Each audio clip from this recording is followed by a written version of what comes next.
How's it going, everyone? In today's video, I'll show you on how you can create decals in Roblox. So the first thing that you want to do is to actually open up a browser, and from here you just want to search for the Roblox Create.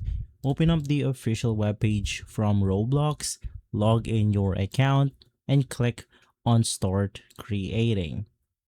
Now you could also navigate through your own dashboard, and once inside this page, select Development Items. Click Decals, click Upload Asset, and then you want to upload the decal that you want to apply on Roblox. Now you can name this to whatever you want to, you have your description, and finally click Upload.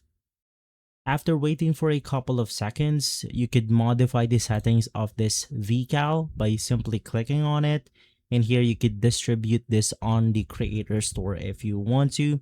But to finally open up it on the assets menu, click on the three dots, click open asset detail, and here is our uploaded decal.